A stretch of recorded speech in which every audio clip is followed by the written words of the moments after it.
We'll do it live! Fuck it! Do it live! Welcome to Mouthpiece, episode 118. Today we're going to talk about, well, pretty much everything.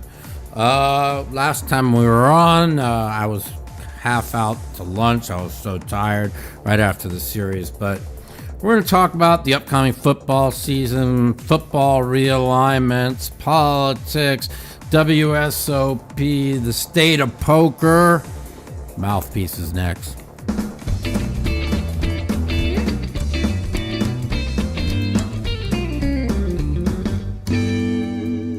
What's up? Welcome to the Mouthpiece.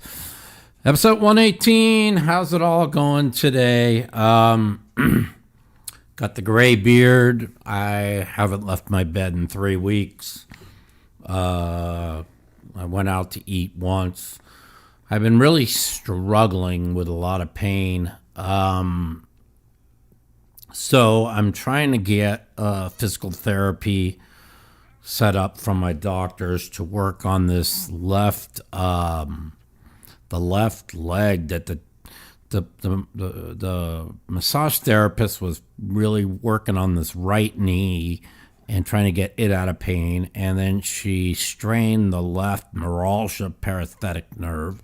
So I can't walk, you guys. I mean, my right knee's killing me. My left leg's killing me. I can't walk at all.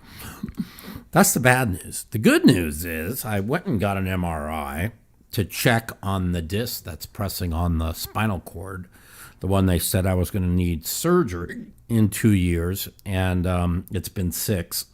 And it came up that it hasn't moved. So as long as that disc doesn't move, we are in good shape. And that's it. So that's the good news. I also, it's been a really stressful week. The girl I'm dating is got a brand new dog, brought the dog up here, and the dog got sick and has parvo. And so the dog's been in intensive care for the last 3 days, and it's kind of really got me really sad because the dog's like a little chihuahua. It's like 1.8 pounds. It's so cute, and it loves me so much, and it runs around like a crazy man.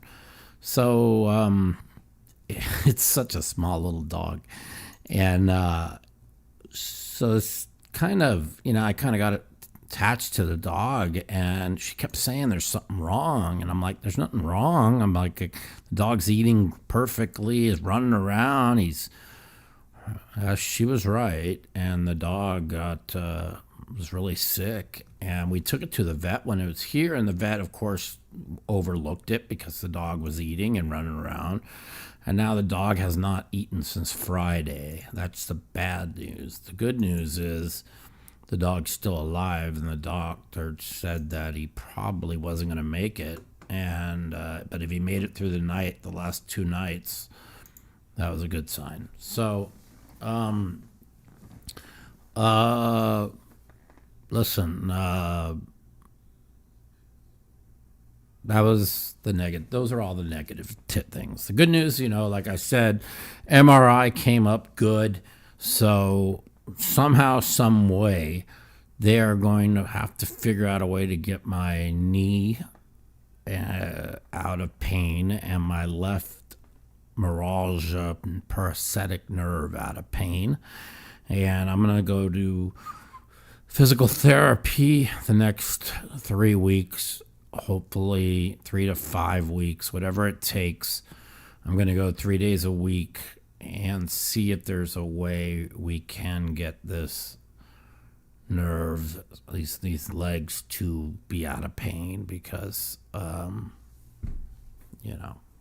is what it is. I don't know who this new guy is. He wants to come in and talk shit about me. I don't even know why you come in here to talk shit about me. Anyways, yeah, poker was good. So we're going to talk a little bit about the World Series.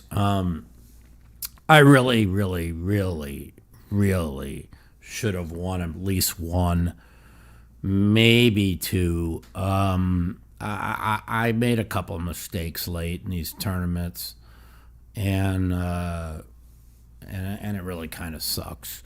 But it's like me and Phil were talking, about like he made two mistakes. He thinks it cost him at least one bracelet. And I made three mistakes, and I know it cost me at least one, maybe two. And this is like the first year that I was able to pretty much put myself in everything. And I had plenty of money, and I had no money pressure on myself. And I was, I did a lot of good things, for on a way of, I ended up first 2 weeks out of the series, I was 0 for, I don't think I won a pot in the first 2 weeks of the World Series.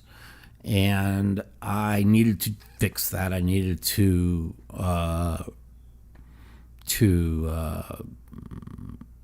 change those things. It's funny you say that, Barry Wong. Why don't you read what you just wrote? Will Trump get convicted before elections? Let's hope so. So basically you're saying what you're basically proving what they're doing. They're putting these ridiculous indictments to try and run a trial before the election so the American people cannot choose who they want as president. So you just said it yourself. Think about what you just said, Barry. You're not for democracy. If you were for democracy, you wouldn't have said that. We'll get to the Trump shit going on in a little bit. But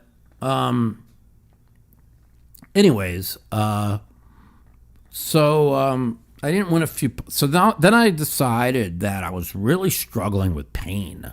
And about a weekend, Sean Deeb hooked me up with his massage therapist that he had brought here.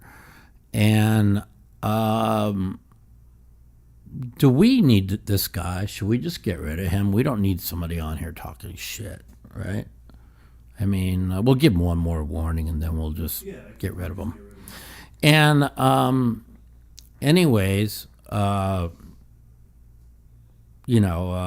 I got that helped me with the pain in my knee, and helped me with a lot of the pain. And then I talked to Jack, and Jack got me a room, which was really big because I was paying the guys $40, leave my car up top, $20 each time for my $20 each time for my scooter, which was $80 a day, and he got me a room for $89 a day. And once I got a room, and then I started getting IVs every 3 days, I really took off and started playing well. I made 3 final tables in 3 weeks, four top 12s in 3 weeks, including a second and a fifth in the 25K. So it was a very, I played the most tournaments I've ever played at the World Series in my life. And so I ended up playing 36 tournaments, plus 2 online, it's 38 tournaments. I ended up with 121,000 winner, but it could have been a lot better. I mean, the 25K horse easily could have won it. I made a ridiculous mistake late, and if I don't make that mistake and I win that pot, who knows? Maybe I win the 25K. First was 755,000. So that kind of really bothered me. The 10K stud 8, I I feel I made a mistake. Everybody else doesn't think I made a mistake. And there was very unlucky that we had the table that all the good players were at, and the other table had all the people that weren't that good. So we figured the other table would break 3 people pretty quickly, and they didn't. And we end up going 3 hours without losing a player. And we started at 20, I think it was 20, 40,000. So I had, we were playing 20, 40,000, and I had it up to 800,000, which was 20 big bets. And when I got to 800, the guy who won the tournament, Ryan Miller, who's probably the best stud 8 or better player in the world. I played him head up about 10 years ago. We played 08 and stud 8 head up, and we played for like 5 hours. He won 1,900, and I thought he was better than me in stud 8, and I thought I was a little better in 08. And then Ryan ended up winning 2 bracelets this year. He won the horse, and he won the stud 8. But he really felt that it was going to be me and him head up once I got to 800,000, and so did I. I'm not going to lie about it, but they didn't break anybody at the other table for like 3 hours, which really hurt. Now the next thing you know, when we get to the final table of 9, I've got 400,000, and we're at 40, 80,000. And so the hand comes up. The one that really hurts me is there's a raise by an ace, and 2 people call, and I have deuce 3-4. Now, normally, deuce 3-4 is just snap call in stud 8. But there was 2 aces and 2 5s on the board. And everything in my instincts told me to fold this hand on 3. And, of course, all the pros I talk to, they're like, no, I'm never folding that hand. No, I'm never folding that hand. But that's why I get to the final table of all these stud 8s, because I understand what they don't. And so I told myself to fold. My instincts said to fold, but I'm like, well, it's 40K. I'm the bring-in with the deuce. And my hand's kind of hidden. 4-way action. Maybe they all brick, and I hit good, and I pick up the antes of, let's see, it's 40,000 times 3 is 120. So there's 230,000 in there, So anyway, so 4th Street, the first 2 brick, the 5 hits a 4, and I hit a pair of deuces. And I check, the other 2 check, 5-4 bets. I call. And the other 2 call, which I figured would happen. So we get the 160 times 160 times 4. So this is the one that cripples me.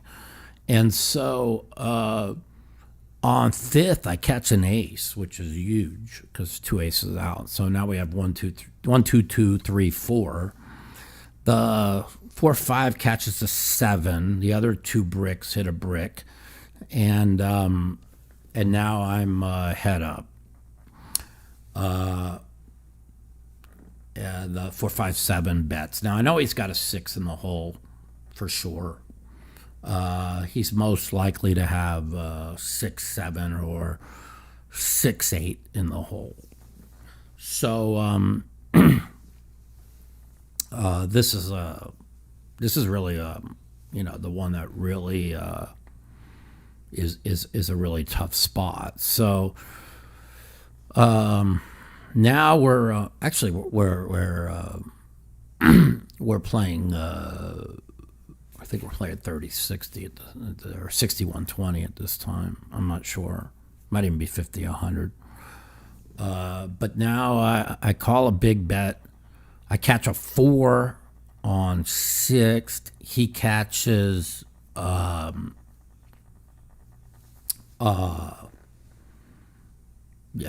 he catches an 8. So he's got 4, 5, 7, 8. Now I could fold here on 6th. I end up calling. I got 1, 2, 2, 3, 4, 4, and I brick on 7th, and I don't pay it off. I saved the big bet, which left me 175,000. I mean, for sure he had it. There's no doubt in my mind. Anyways, this hand left me like 175,000. Now, maybe it's 100. Yeah. So now, like, about 3 hands go by. 10K ante. Chino, this is the hand I went broke with. Chino limps a jack. I know he's got two diamonds. He's supposed to have a jack with 2 small diamonds in the hole. And I've got 100,000 left. And so I make it, we are at 40-80, I think, because I make it 40. I make it 40 with split 9s and a deuce with 100,000 left. Now there's all paint cards up, and there's just the bring in, and everyone folds but Chino, which is huge because he's only supposed to be drawing live to 2 diamonds or a jack. I know where he's at. So now I hit a 6 and he hits a 7 and he checks. I bet 40,000 with 30 behind. So I did start the hand with 40, 40, 110, 120. That's correct. And now he goes, I'm going to get sticky, and he calls. And now I hit a king, and he hits a deuce, and now I bet 30. He goes, you're way ahead, Mike. He goes, but I can't fold.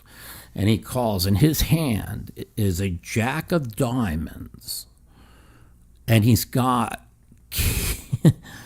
king 5 of diamonds in the hole. So his hand is, or was it queen? What do you? Anyway, his hand on 5 is king, queen, jack, 7, deuce. King, queen, jack, 7, deuce with 3 diamonds. And I got a pair of 9s, so he could only hit a jack, queen, or king. I've got a king covered. I catch a fucking queen on 6th, and to make a long story short, he pairs queens on 7th, and I brick, and that's how I go broke. I mean, if I win that hand, I am back to 240 plus the antes is 320, and I'm back to 4.5 big bets. And that's how I go broke. I lose to king, queen, jack, 7. He had queen? He had queen. He started with jack, king, 5 of diamonds, and he hit 7 deuce, and then he hit queen on 6th and queen on 7th. Pretty amazing. That's how I went broke.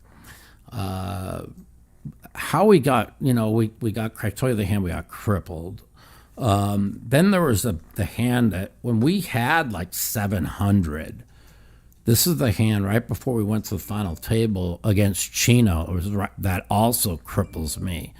So Chino raises, I call with deuce, ace, deuce. I got ace, deuce, 3. And my hand's so hidden. And I catch a 5, and he catches a 4. So I have 1, 2, 3, 5, and 4.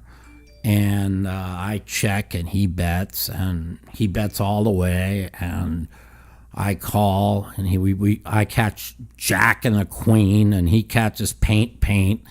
And the river I check, and he checks back, and he has pair of 4s. And I caught jack, queen, king. So this hand here, he paired he had my blocker 4s for my wheel. I don't know that, but like, he's got deuce 4 and 2 paint cards, and like a 9 and a 10. I mean, if I catch, we're playing, this is right before we went to final table, so we're playing 40-80. I mean, I lost in this hand 40 plus 40 on 5, on 4, and then I had to pay 80-80 on 5 and 6 as 1. So I lose 240 plus the ante. I lose 250 in this hand, which, I had like 650 starting the hand. Now, I mean, if I catch a 4, I scoop. If I catch a fucking 5, I scoop. An ace, I scoop. A jack, a queen, I scoop. And I get half with 6, 7, or 8. And I brick this hand, and this is a big pant for us because, I mean, we lose basically 3 big bets in the hand. And this was the hand right before we went to the final table. And then I told you about the deuce 3-4, which I could have folded on 3. I should have folded on 3. So everything went bad for us. And for us to finish 9th, I mean, we were 2nd in chips, maybe 3rd in chips with 12 people left, with 20 big bets, and playing great. So pretty disappointing in the stud 8 to get 9th. But, that's the first time in my life in 26 years I played back-to-back tournaments and final table, both of them, both stud 8s. So that's was pretty big. And, it was funny. This guy, I could have got 50-1 from him. He had like 800K at 12K big blind when I had 24,000. I had 2 big bets, and I signed up for the PLO 1500. I was on dinner break, and I just pot every hand, and I got it up to 50,000. And I had 2 big bets left. It is stud 8, and I know I could run it up in stud 8, but I thought maybe if I didn't, the 1500 PLO 8 was such a good series. Yeah, Daniel had a good series. He just didn't do any good in the big buy-in events. I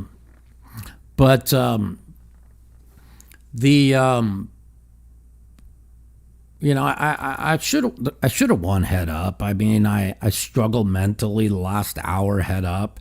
I got a little defensive because I didn't want to make a mistake, and I got over defensive, and I got bluffed in a big pot for 2.5 million chips, and that was why I finished 2nd instead of 1st.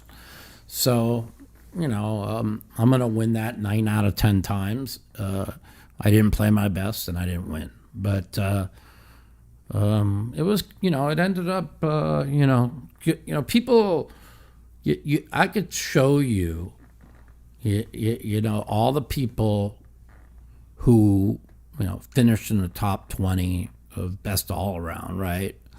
And there's about 10 of them that had a losing World Series. I don't think you should.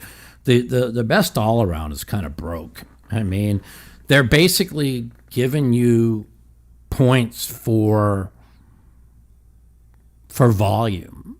So unless you were multi-tabling and you were playing a regular tournament and an online tournament at the same time, you had no chance of winning best all around.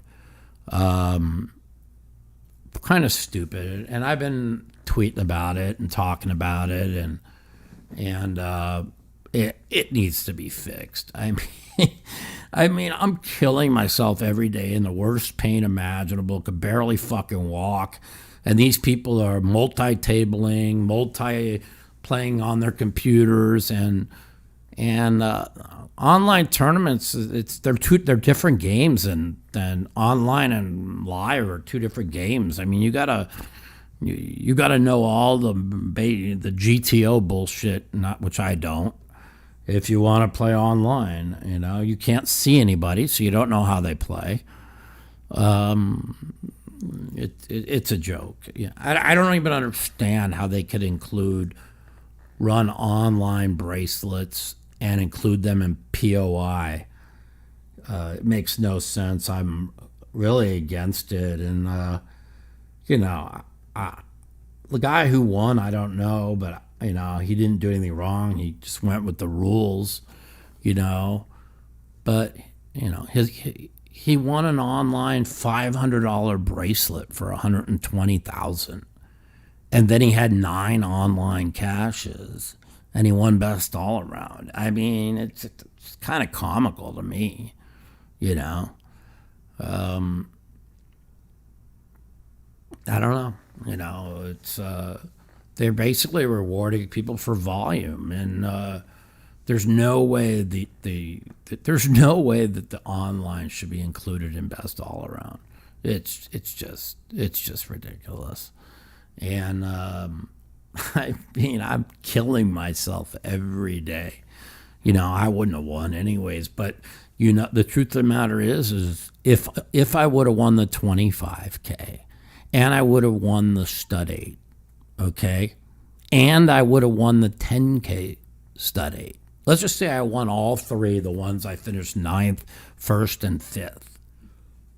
I would have won 3 bracelets and not even finished in the top 5 of best all around. Think about that.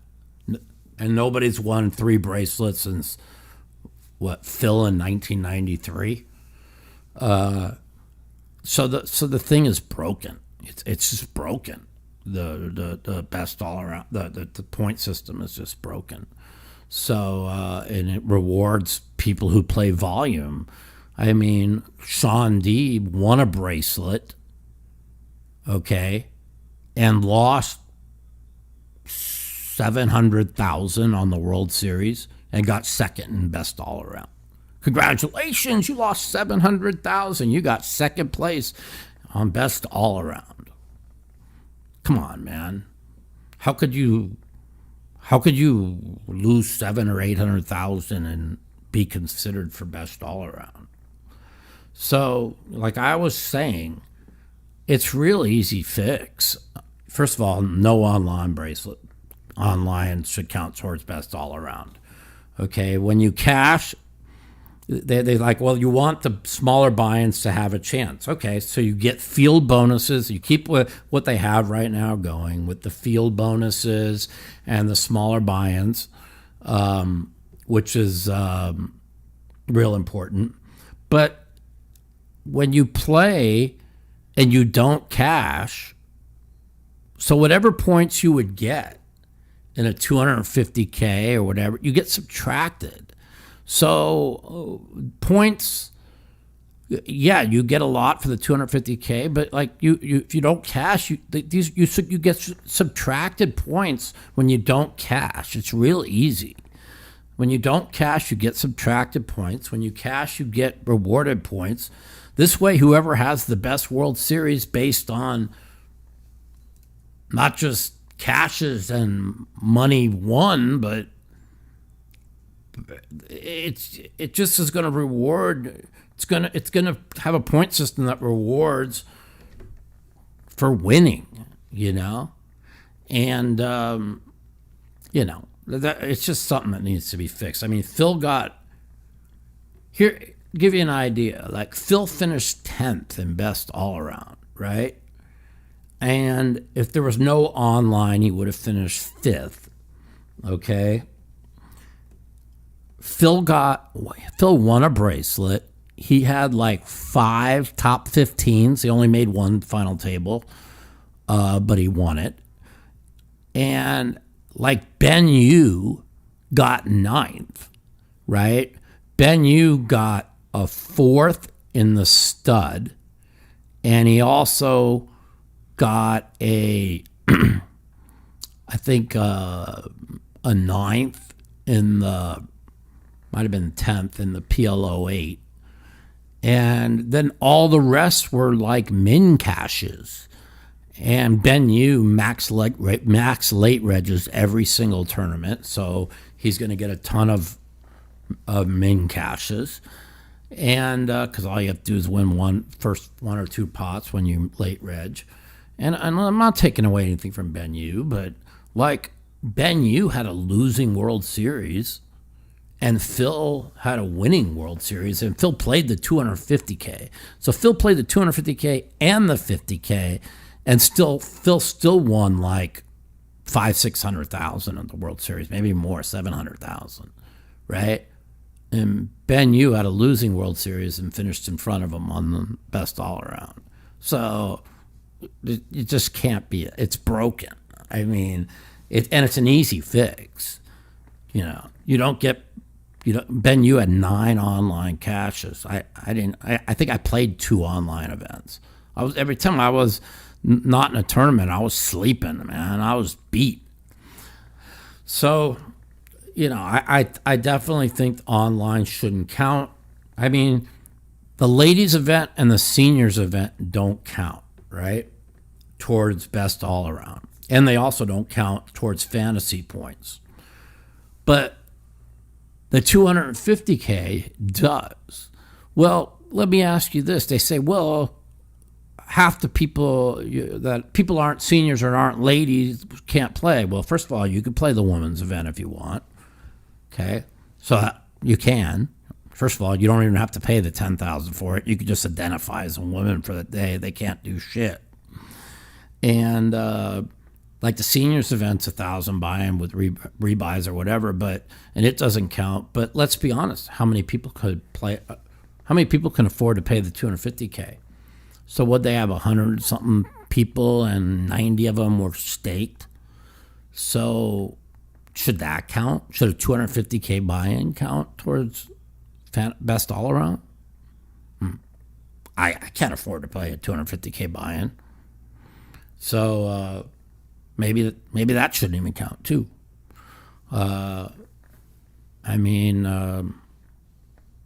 If, again, taking away nothing from the guy, Ian, that won best all-around, but if you take away his online caches, he finishes 10th in best all around. So basically everything he won, well, most of the stuff he won, he had 10 caches in a bracelet online. I mean, this isn't the world. I don't wait a year to play the World Series of online poker. I wait a year to play the World Series of poker. Play online poker all the rest of the year, And I took a poll. Over 50% of the people that play in those online events are people that weren't even at the World Series. 50% played in the online event that answered my poll weren't even in Vegas for the World Series because they couldn't get there. So they were playing in Michigan or New Jersey. It was very interesting on that poll. Anyways, we're talking about. I said I was going to talk a lot about the state of poker. Everybody's saying the new poker boom. Is it really the new poker boom? Right? And I brought up the fact, or is everyone playing tournaments because all the casinos have made all the cash games private? Now, I know at least 20 people that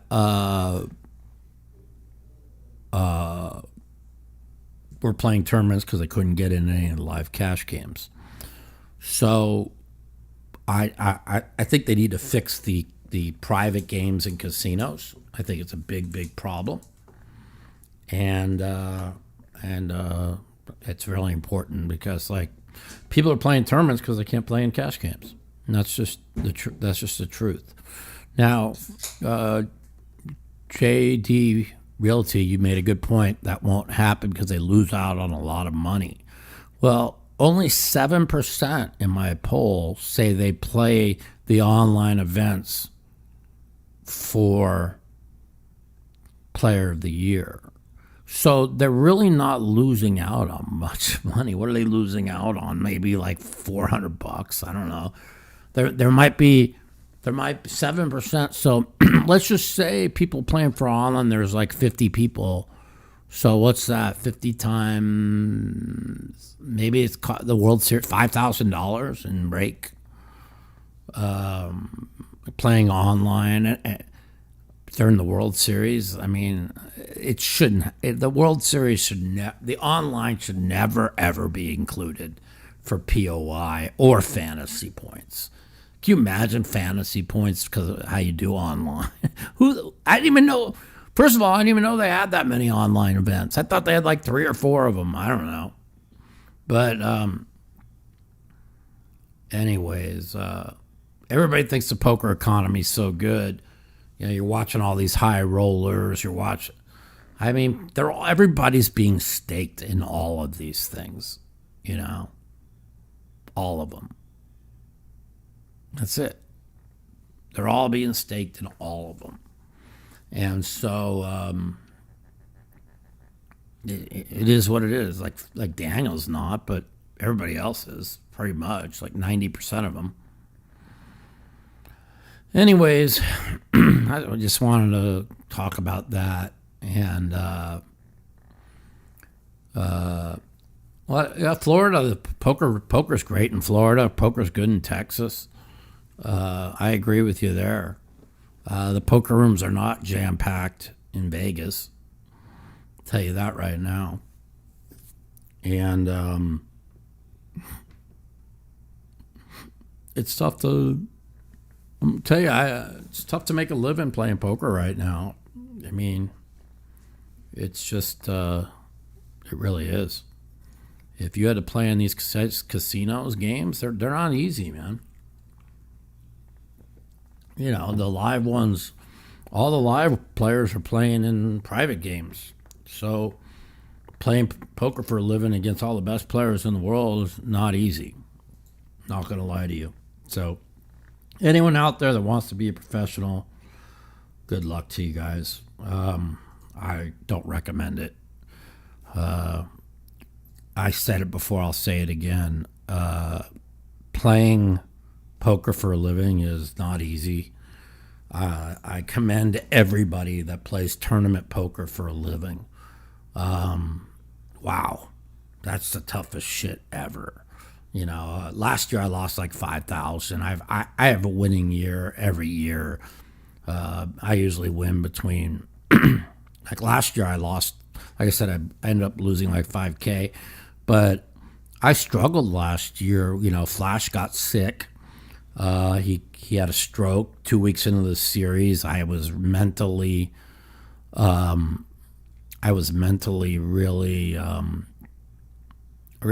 beat up when I was Flash getting sick.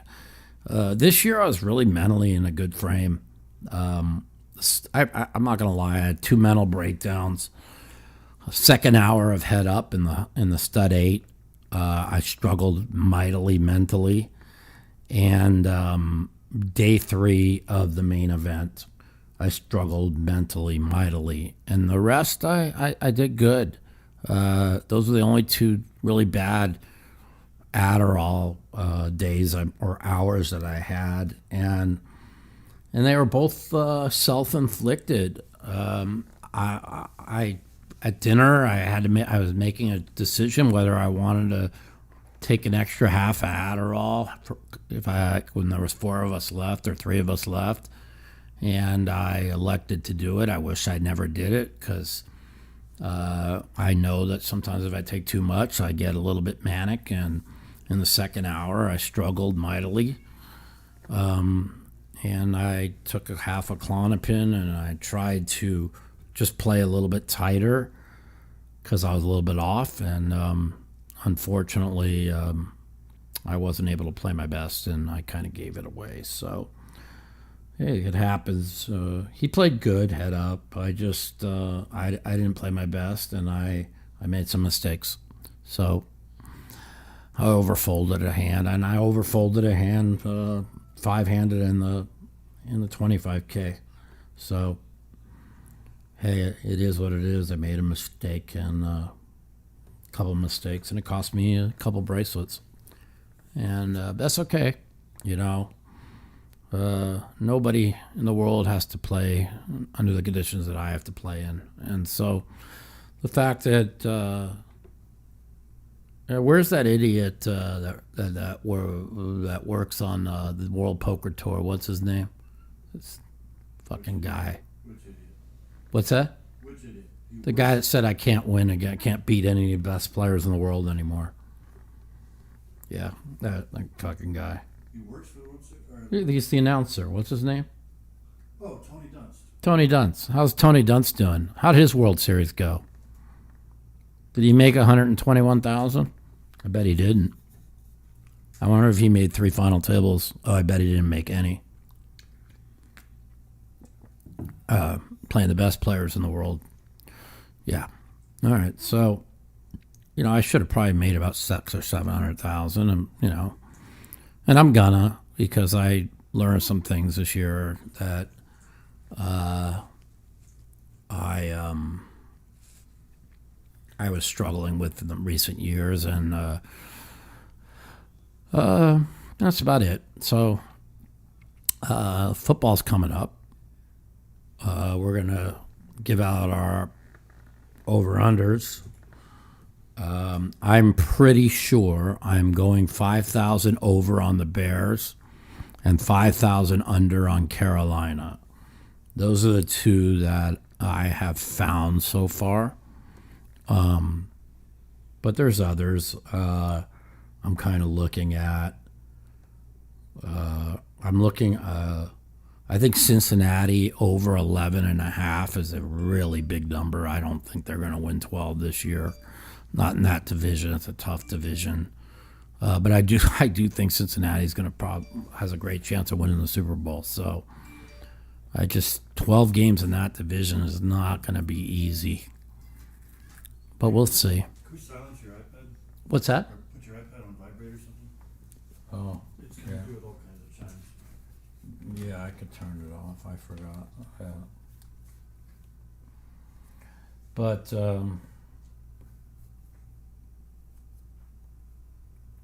let's see what we're You don't talking have to about. turn it off, just put it on silent. I can't turn it on silent because I got to go to the volume doesn't fucking work. I don't even. Isn't there a switch on the side? Yeah, but it's stuck. I can't get it working. Maybe you could fix it. Oh. Yeah. There, now I got it turned down. Anyways, so those are the two I've looked at so far. Phil went over on San Francisco. I mean, I don't know how Purdy's going to be. I don't even know. They have a easy schedule the first 6 weeks, but then it gets pretty tough. I mean, winning 11 games ain't easy to go 11-6. But anyways, yeah, I know Tony Dunst did have a deep run in the main event. What's funny is when even though I was really disappointed, because day 2 was probably one of the best days of poker I ever played. Day 3, I went into day 3 with 100 big blinds. I was just like, okay, I'm going to get a soft day 3 table. I'm going to make a run. And my table draws were just terrible. And even when we busted 4 people on day 3, we replaced them with 3 killers and another pro. And I wasn't able to make any hands, and I bluffed them all off.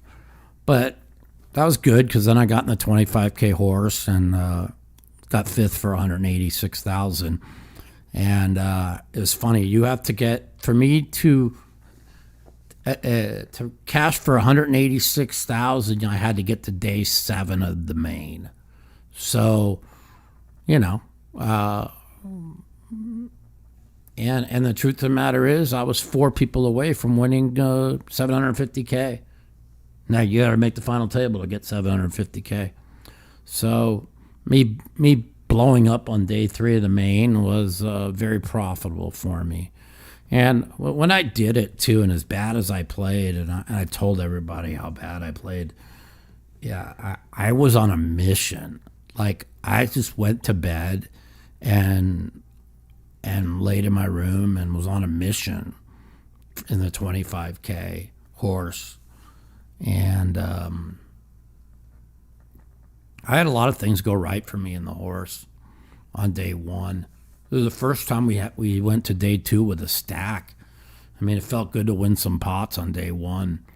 And even though it really sucks, there was something that really happened on day one where I had 1.2 million.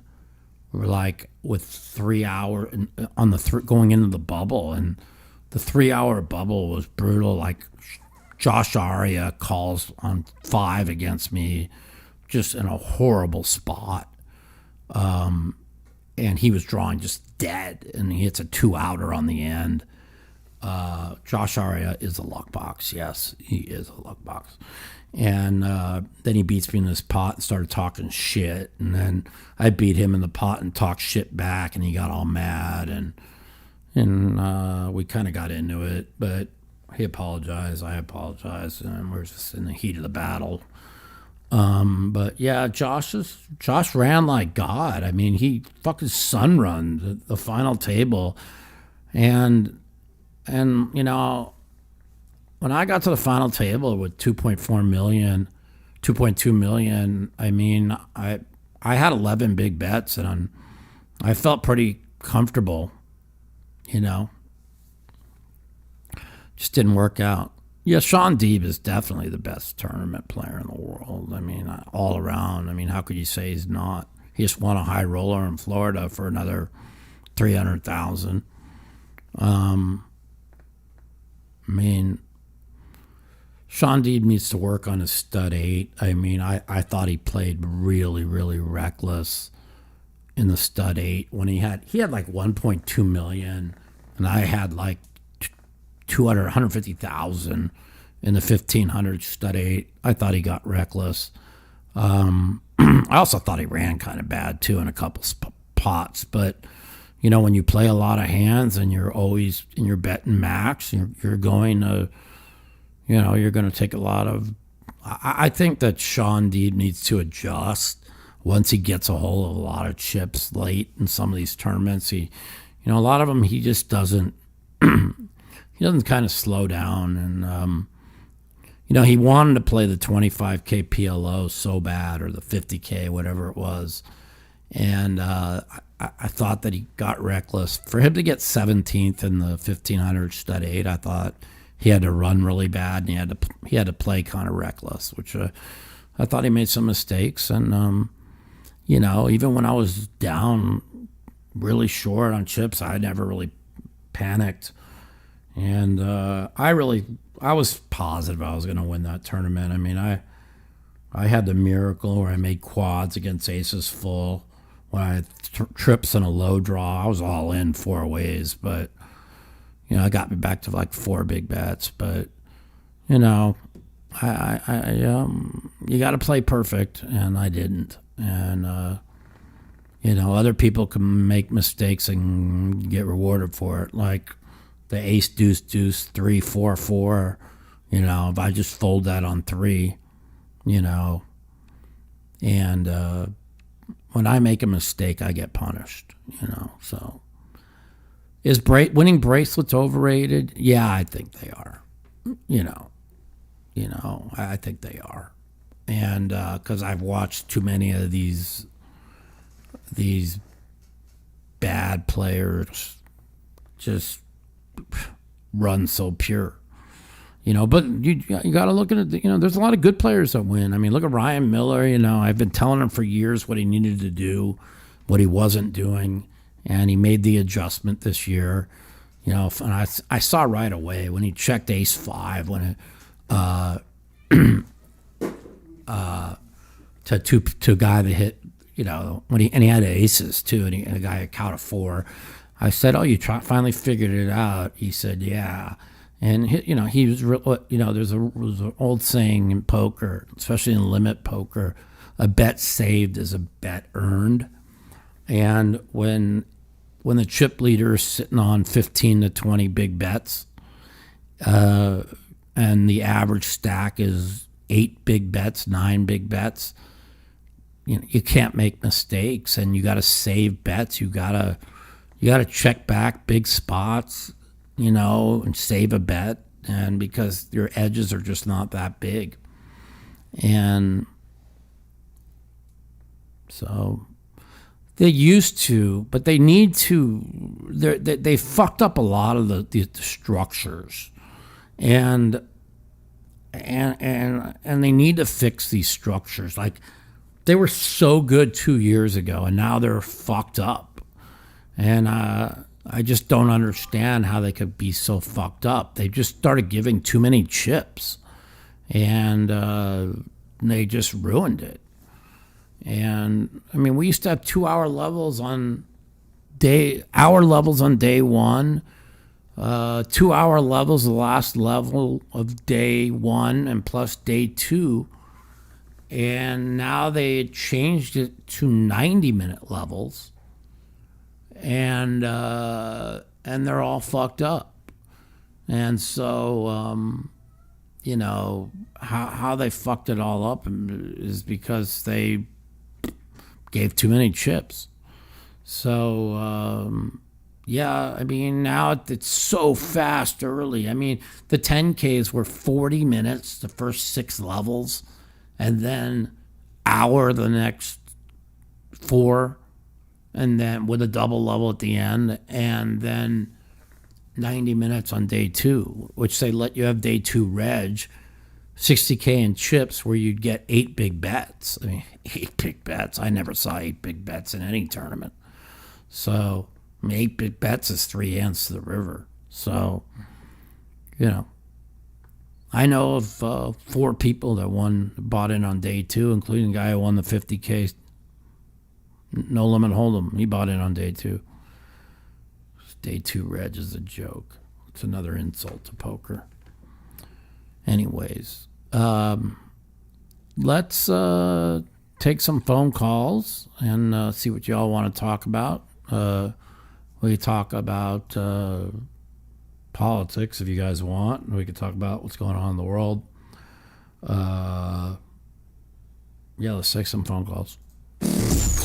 The Mouthpiece. If you'd like to take part in our phone call segment, you can give us a call at 702-329-0480. And if you're a snowflake or a pussy and you don't want to talk to me, you can email me at mouthpiecepodcast@gmail.com. Also, follow me at the Mouth Matiso on Twitter for times that our call-in segment will be live.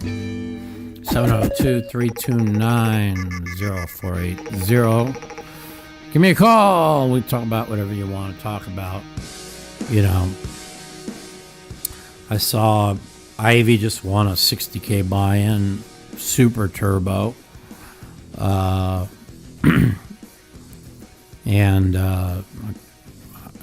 you got it all in with Queen 7 versus Ace King and flop Queen to win it against Carrie Katz. I notice, I don't know, I saw a lot of the crazy players that play like lunatics. They get chips, and most of the time they dump them, but they get a lot of chips. But I watched people that play solid, that are right there. I watched Phil. Phil plays super solid, buys in day 2, doesn't give a chip away. Daniel plays solid.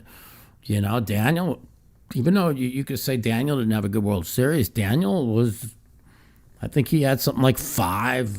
He didn't make any final tables, but he had like 5 top 15s. He was deep in every tournament, maybe 6 top 15s. Me and Phil talked about it. I really think that that Daniel hasn't won any bracelets since before me in Vegas because he plays too many tournaments. He doesn't take enough time off. He doesn't understand. It's like he's 47 years old now. It's like you can't just go from tournament to tournament to tournament to tournament and not, take some time off or sleep, I'm not saying that's why, but you watch Phil. Phil buys in day 2 or buys in late regs every tournament, and like every year, Phil's winning a bracelet or he only made one final table and he won on one, but he had, he got ninth in the 10K, bought in on day 2, and I bubbled that thing. I mean, I had great chips going into day 2, and I just made a mistake.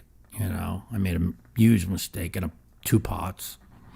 I should have got away from this one hand, and I didn't. And that is what it is. I really could have had a great World Series. I had a good one, but I made some mistakes, and I paid for them. I really didn't run that bad at the series. I either never got cards or made self-inflicted mistakes. I made a self-inflicted mistake coming off the dinner break of the last horse tournament that I got 39th in. Cost me 3 big bets, and that could have been the difference. No, I have not watched Fox at all. I don't watch any of that bullshit. Yeah, I like Phil goes deep in a tournament. He takes a couple days off and then comes back, and I think sleep's important. It's much more important for Phil. I mean, he's 59 years old, but I do think that Daniel shouldn't be going from $333 buy-in tournaments to $250K buy-in tournaments to $1,500 buy-in tournaments to $10K buy-in tournaments. You're playing against a different quality of field. The 10Ks and higher, you're up against mostly good players. There's some bad players, but the seniors tournament was pretty darn easy. But I never had a card. I just stole. But I'm not going to lie. I don't know if I'll play it again. I mean, you got to be up at 9 a.m. and be there at 10 a.m. 10 a.m. restart. I missed the flip and go because I went to go flip and they were done with the flips. So I didn't want to miss that one. That was a pretty good one. I did jump in the 702-329-0480. Give us a call. I did get in. We do have one missed call. Yeah, I did jump in the one where you have to win a 3-3, the one that Farajaka won. I got knocked out of that. Played the 2-8 or better. Never won a hand in that.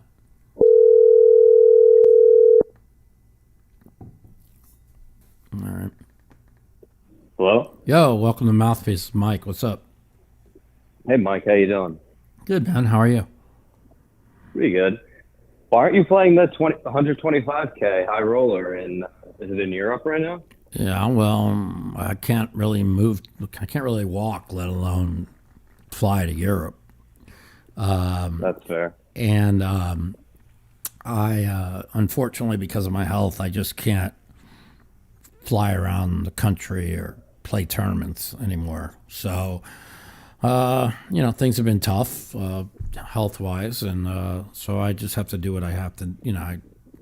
During the series, I get me a scooter, and I stayed at the Horseshoe this year, and I came home like once a week, and it made a big difference having a room there. Really, really big difference, actually. So, if it were in Vegas, do you think you'd play 125K? Maybe if I sold pieces of myself. Yeah, I mean, like all those guys. Maybe Doug's playing on his own. I doubt it. He's probably the people who he's partners with, people don't. They act like people just have 125K and 250K of cash sitting around. Like even the rich people don't have more than like $1 million cash sitting around. So most of the people that are playing these things are all getting staked. So yeah. Doug made a big thing about. I think he was playing in a game out in California, and it was $1 million buy-in. Yeah. I think that I think he said that it was all his, or like 90%. No. He Like was that. playing he was 90%. He was playing for like 10%. I think he said, or something Really? like that. 15%, I think he said. Yeah, he Really? sold like I thought he eight. was playing on 2 nights. Yeah, And like one, he sold he was like 80% almost of all them. He sold like 80% of himself. You know. Yeah. So like no, people aren't gonna, those are big games, man. It's like there's a few people playing on their own, but most of the pros aren't playing on their own. It's just a lot of money. People $1 million doesn't fall off the street. Just remember, like $1 million is still $1 million. It's a lot of money. Yeah. And Do you think Daniel plays all of that? yeah, Daniel does. Daniel plays on his own. Yeah. But he doesn't play the big, cash games. So, Yeah. Daniel plays on his own. Daniel stakes a lot of people too, but Daniel's very rich. Daniel's one of the richest players in poker, if not the richest. Who else do you think is Daniel level? Phil Ivey? What's that? You think Phil? Well, let me ask you something different actually about Phil Ivey. Since he has that lawsuit, since he has that judgment against him, how is he playing in the WSOP? Well, he's already settled all those. I thought that he got sued by Jungle Man or something because Jungle Man staked him a couple years ago. I might have this wrong, but Jungle Man staked him a that's couple all. years ago. All that's been settled. All that's been settled. Really? Yeah. Okay. So Phil's doing okay. Yeah, Phil's got somebody putting him in, but Phil's doing fine, I think. Yeah. And Phil will get back on his feet. He's a great player. He's doing well now. Yeah. It's a shame, when you have some of these people who had the kind of money they had and they don't have anymore. But in poker, you got to go broke a couple times, and you gotta figure it out, because what's one of the biggest problems is these people, they get hot and they win 2 or 3 tournaments, and big tournaments from a couple million, and they think they're better than everybody else, and they're just not.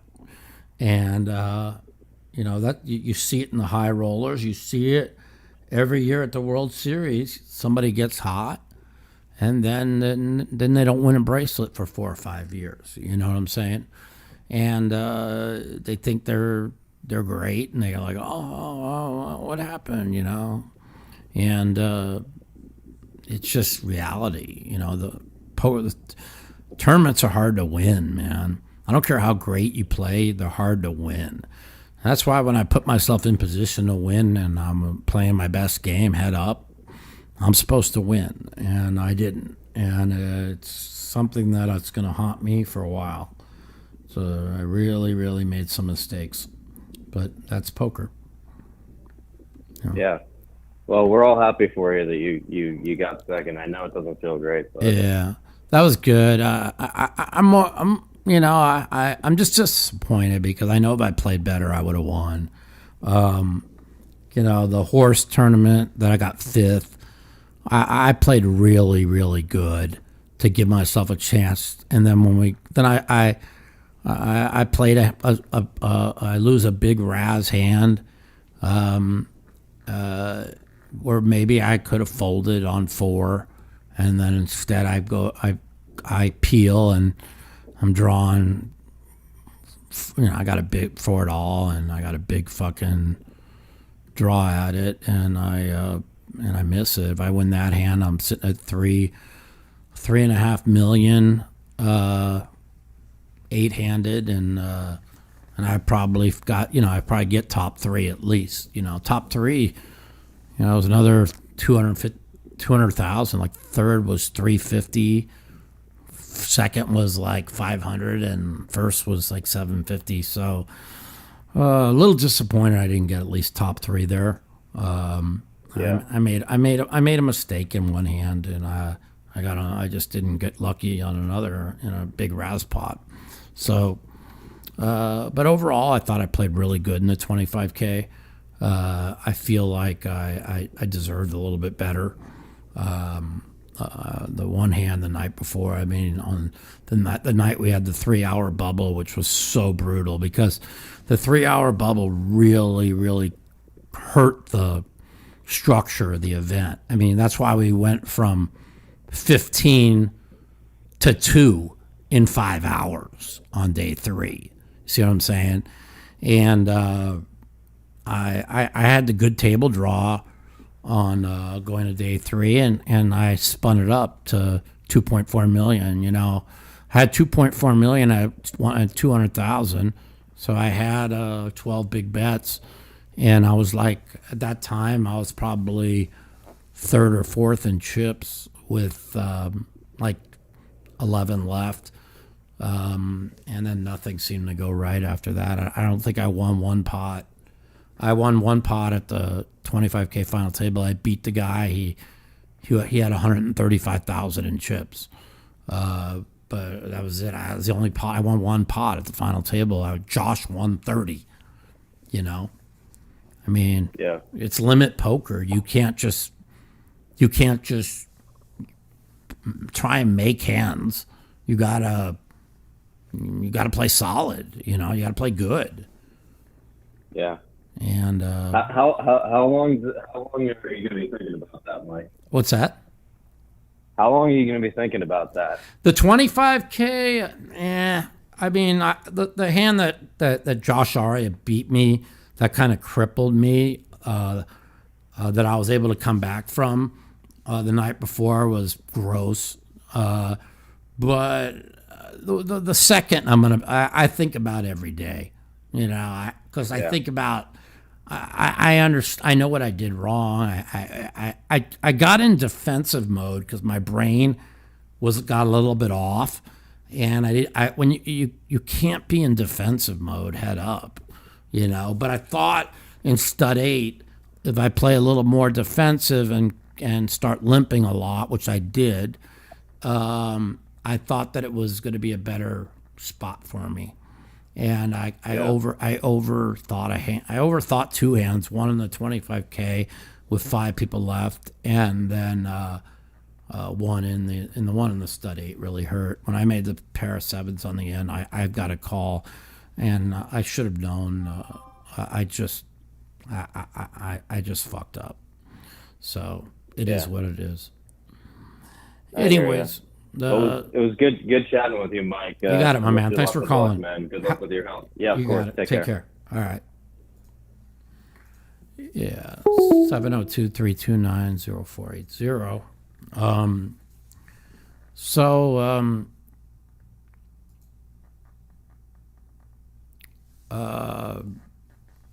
You know, it is what it is, man. I'm over. You know, I've had a couple weeks now to fucking get it out of my head, and I'm pretty happy. I pretty much I'm doing pretty good. I'm getting ready to. Yeah, pay 10 for us, by the way, dirtball. Could you please block anybody that calls me names? They don't even know. They don't even know anything. They know nothing. Yeah, Ted Forrest is paid, by the way, dirtball. Fuck off and leave my screen. And I don't need to tell anybody about my business anyways. They don't need to know. But it feels good to be pretty much out of debt. I'm doing well. Can't complain. I just need my health to stay better. Right now, my legs are killing me, and it's really, really hard. So I want to go to some physical therapy the next 3 weeks and see if they can get me out of pain. And we'll see what happens. 702-329-0480. Give us a call. You guys want to talk about politics? I'm sure Barry wants to talk about politics. It's funny. But he never calls in. The people need to. So I'm going to have somebody on the show here that's running for president right now, Vivek Ramaswamy. He's probably going to be on the podcast here in a couple weeks. I talked to him for an hour about 3-4 days ago. He's polling second right now behind Trump for the GOP nomination. Really nice guy. We talked for about 40 minutes. We talked about a lot of things, and I'm kind of all in on him, and we'll talk about that in a second. Welcome to the Mouthpiece. This is Mike. Hey, Mike. I've been a big fan since I first got into poker broadcasts. Hey, thanks for calling. I appreciate it. Way back in 04. Yeah. I know that was a rough one for you. It was 03, 04, but yeah. Been a fan ever since. Thank you. I appreciate it, man. Yeah, I'm down in New Orleans area, and not the hardest place to win. Yeah. Harris. I used to play. I played that in there for a while. I haven't been there in a while. Is hard the game's tough? No, they're not bad. Not bad at all. It's fairly winnable. I got a really good job. I guess my first part of a two-part question is when do you know? What do you feel about when you say I'm just not good enough, or I'm doing good enough to where I could take the leap and? Well, if you're beating whatever limit you're beating, if you're beating it 8 out of 10 times, I think you could move up in limit. If you move up as far as you're winning. If you move up in limit and all of a sudden you're winning 3 out of 10 times, well, you better figure out what you're doing wrong and move back down. When I was coming up, I was just an unbelievable limit hold'em player. And I was playing 20-40, and a guy was staking me when I was first coming out from being a poker dealer. He wanted me to play 40-80, and so we went to LA and we played 40-80, 81-60. In the first 3 weeks, I was really struggling. I went from winning 90% of the time to really struggling, and I told the guy that was staking me that they're way more aggressive and it's a lot tougher game. And so I struggled, and then I figured it out, and I ended up crushing the games. But it took me like 3 weeks to figure out. In the first, and I went for 3 weeks. I was losing like almost every day, and I knew there was I needed to adapt, and I did. So I think you just need to just keep playing whatever limit you're happy with, and if you're beating it, and if you're not beating it, well, I watched Berkey attack Jonathan Little when Jonathan Little said, "Oh, I took time off and I wasn't grinding as hard, and so I didn't make as much money." And then Berkey said something like, "Oh, you're saying, you played less than you made." The bottom line is I agree with Jonathan Little. The more you play, the more you win. Now, you need to take some time off sometimes if you're losing, but if you're a great player, you just win. I don't, Berkey has all these big losses because he's all over the place and he plays high variance poker, But the people all the really top players, that don't play high variance poker, they just win, It's like, yeah, I think that's the challenge, is when you start to lose, is how to handle it. And I think that's probably many players, including me. Yeah. If you have a few bad sessions, you start to wonder. Well, you just gotta know. You gotta know about taking I've been on bad runs, and you just gotta take time off, And then when you take time off, you got to come back, and you just got to play tight until you get your confidence back. And then once you get your confidence back, You know, it's like I haven't played a hand in my online game now in 11 weeks, 7 weeks of the series, plus 3 weeks since we've. So, but I'm going to play tonight for the first time, and I'm going to play tight. You know, I'm going to play. Yeah. I haven't played in forever, and it's going to take me probably 2 weeks to really get my feel back, and so you know, I'm gonna play. I shouldn't even say that. I'm gonna play tight because they're listening. Anybody's listening to the show that plays in my game, they're gonna be like, nobody's gonna pay me off. But I'm gonna play pretty tight until I get my feel back. So I like that. I like that advice. that's just what you have to really do. good. You know, when you're That's really good advice. when you're struggling, you just play tighter. It's not hard. Yeah. You know, and see, that's where Berkey doesn't understand. Berkey's like, and I love Berkey as a person, and I'm not saying anything bad about him, but like, he plays a high variance style. You know, he plays a lot of pots, and when you play a lot of pots, you're going to have a lot of losses. But if you play a style that's a little like less variance, you know, you're going to make a lot of money. And I just believe. I mean, people think this is a joke, but like, I've had 3 losing months in 26 years. You know, people have losing years. I'm like, how do you have a losing year? Bad. You know, you don't. That is not bad. You know, now I've lost like 4 million playing high stakes online, but I'm talking about playing live. I'm talking about playing live. I've had 3 losing months in 26 years, and I've had 2 losing World Series in my life, and one was because I had an injury that I kept telling everybody there was something neurologically wrong with me, and there was. My spinal cord was almost severed, and then last year I lost 5K. So I just believe if you play good, you win. Yeah, you could run bad. That's what I wanted to hear. If you could run bad, but if you're not winning, you're not playing good, and you better reevaluate. Okay. You're probably probably paying off way too much, and you got to realize there's not that many people running bluffs. Bluffs are overrated in no limit hold'em. You see a lot of bluffs, but you don't need to bluff. You need to set up an image. You set up a tight image, and then use your image to pick spots and bluff. I mean, poker is a chess match, right? So you look for spots.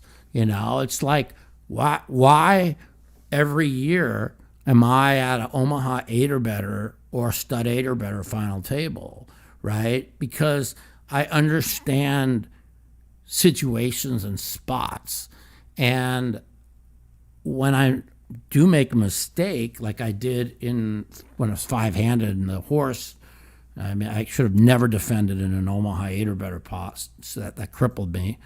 And when I did defend, I should have never folded, and it cost me the tournament. And if I call, I actually had the best hand with 1 to come. I got 5th anyways, but if I call and I scoop that pot or even get half, who knows? Maybe I win it. So I overfolded in the spot, and I took a bad spot. And when you're low on chips, you can't take a bad spot.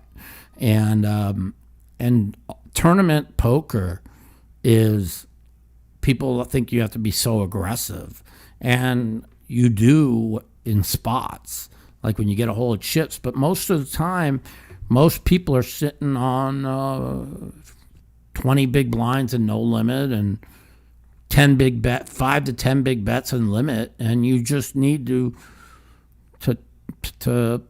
pick your spots. And that's why you always see me with small amounts of chips, and then the next thing you know, I got over average chips at the final table, because it's not a sprint, it's a marathon. All the tournaments are the same, and you just got to pick your spots. And when you're playing great, your spots are perfect, you know.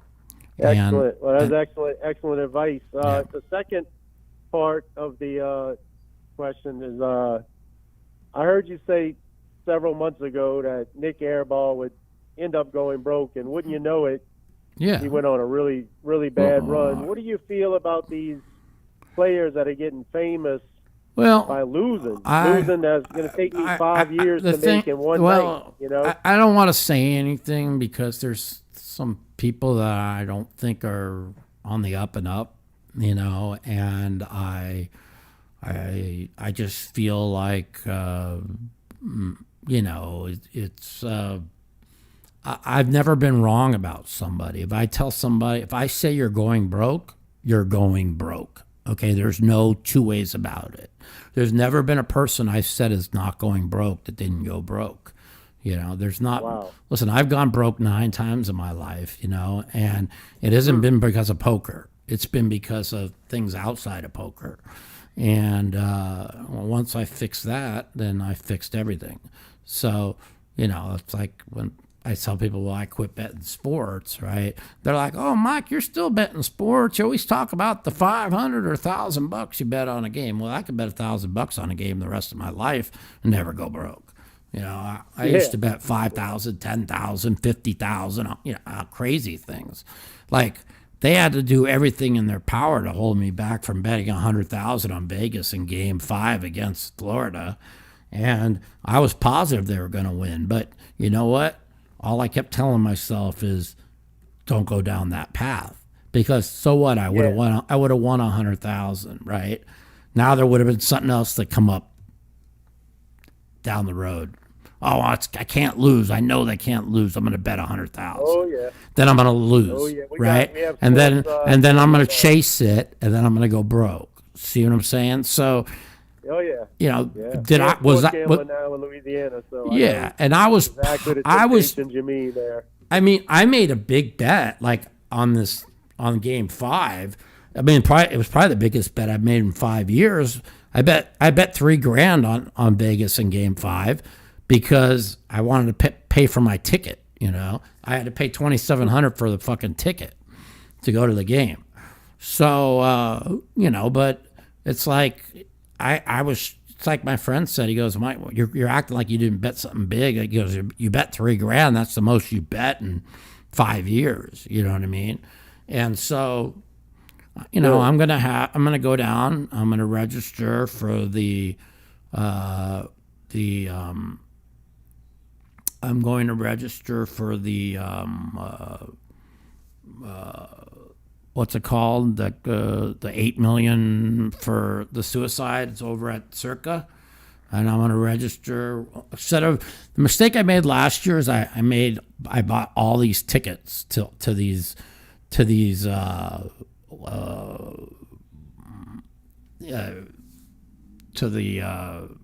pick'em, where you only need to bet one. Once you end up going with 3 or 4 different tickets, you instead of picking your best 5 games, you're all over the place. You start picking way too many games. So I'm just going to join the one ticket at the Circa for the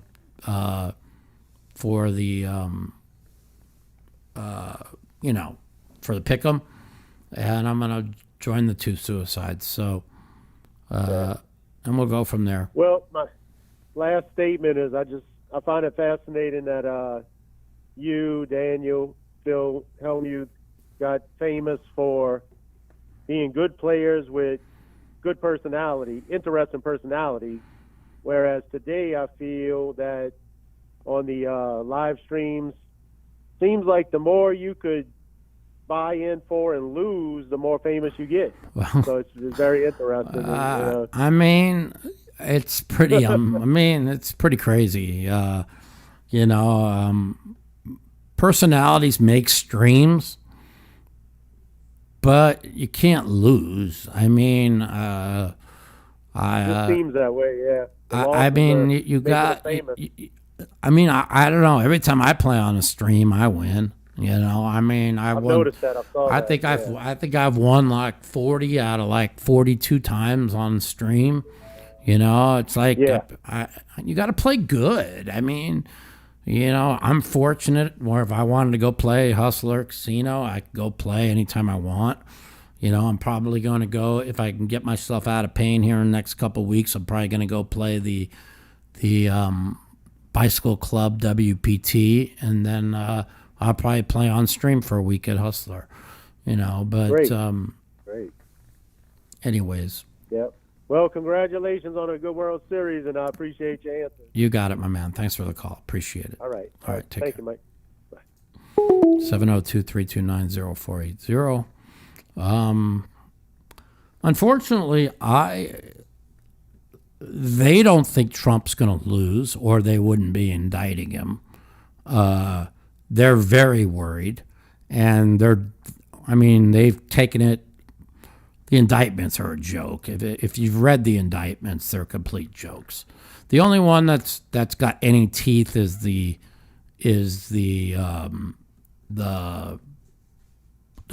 document case. And but then they could just say, well, Hillary did documents, and all these other people did documents. So, but it's funny. He's not above the law, and they got no proof. Dude, they got Joe Biden's signature on a big deal, fucking with the guy in China with Burisma and everything. But you don't see that on your media because you don't go out to it. I mean, Joe Biden is not running for president in 2024. You can mark that down, okay? Joe Biden is not running for president. They're doing these indictments to try and make Trump drop out so they could put somebody else in, okay? Because Joe Biden can't win. He can't speak. The guy's brain dead. I said that in 2020. It's 10 times worse now. You know? And anyways, let's go back to, so I talked to Vivek for like 40 minutes. I'm donating to his campaign. And I'm hoping that he wins. I don't think it's going to be tough in 2024. I think he's got a better chance in 2028. And, but Joe Biden isn't running for president, you guys.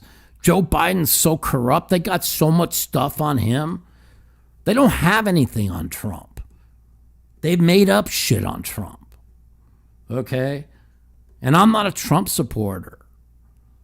Trump ain't shitting his pants. Give me a break. Give me a break. What you guys don't understand, okay, because you guys don't follow politics, some of you guys. You just follow MSNBC and CNN. But if you follow what's actually going on, yeah, I read the indictment. Did you read the indictment on the January 6th, Barry? I bet you 10 million you didn't read the indictment. Okay, because the January 6th is a joke. And the fact that you want your political opponents jailed over some kind of bullshit, then you don't understand what's going on. They are going to do whatever they can. I told you guys, I believe in my heart that the virus was released on the world to get Trump out of office. They will never allow Trump in office again. And so now they're going to put these indictments up. They're not going to run a trial, okay, before the election. They're doing everything they can to hurt him. Okay, yeah, I read the indictment. I read the fucking all of them. Okay? Dude, that has nothing to do with the January 6th indictment. Okay? You guys are crazy. You guys don't understand what's going on. Trump is going to win the presidency, and I don't want him to be president. But Arthur is 100% right. It's going to happen. I know a lot of you say you want him to be president or whatever. I don't want that bullshit again. He was a great president, probably the best president we ever had, but that doesn't, I can't stand the pettiness and the bullshit. Penton, dude, they ain't testifying again. Give me a break, man. That's all. Just don't listen to what you see on TV, man. It's all bullshit, So, I don't know. They want DeSantis. DeSantis is running the worst campaign imaginable, and I do believe Vivek is the only one that has a chance.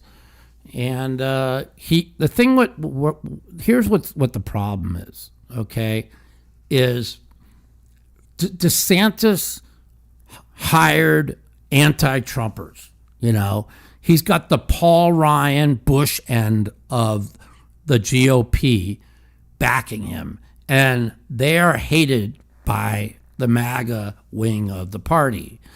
If you don't get the MAGA wing of the party, you cannot win. Okay? Ted Cruz knows this. I talked with Ted about it, but Ted said he's not going to run till 2028. And God, the media has told you that shit. Please, man. Anyways, you just have to understand what's going on. The GOP hates them as much as the fucking other side. We have a corrupt political system. Okay, it's being run by a bunch of cabalists. Fucking the left and the right are all corrupted, and you have to understand that they hate Trump because he's trying to fix everything.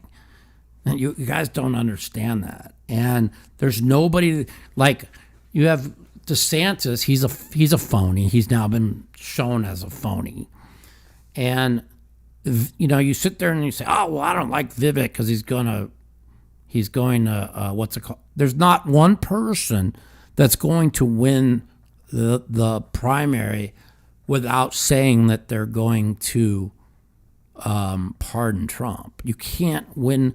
You can't get the 30% of the MAGA wing of the party unless you say you're going to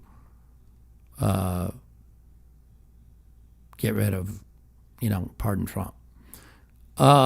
Barry, I did talk to Vivek about COVID. I talked to him about everything, pretty much. And there's, when he's going to be on the podcast probably in about 3 weeks, and I'll announce when I'm going to have him on, and you guys could call in and ask him anything you want. I really, really, really like Vivek a lot. There's a couple things that I don't like that he's done, but we could also talk about RFK Jr. He's gotten up to as high as 25% in the polls. Okay, you have to understand, what is RFK Jr. running on? He's running on the exact same platform that Trump is running on, except he's running on the exact same platform from the left. I don't know if you guys follow what he says. I think it's important that you do. I talked to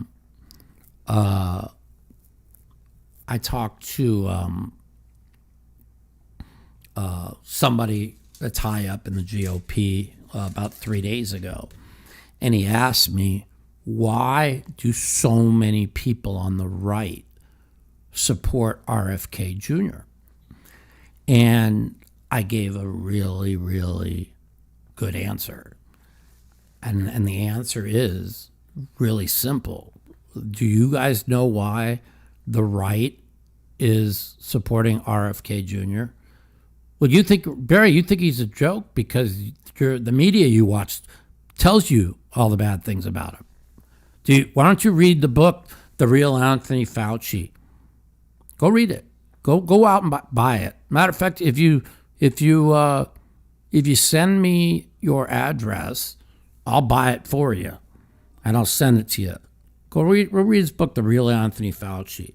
You have to understand, RFK is he's exposing how corrupt he's doing what Trump's doing, but he's running from the left, and that's pretty. It's pretty good. Now, he says he would never run with Trump on a unit ticket, but think about this: they're both running on the same platform. Get rid of the FBI is corrupt. They're politicized. The country's not being run by the people, right? So ask yourself this: what if Trump said that his vice president pick's going to shock everybody? What if he runs with RFK Now he gets 26% of the vote from the left. And then what happens? Trump wins the presidency again. Now, RFK Jr. says he would never run with Trump because he's a Democrat.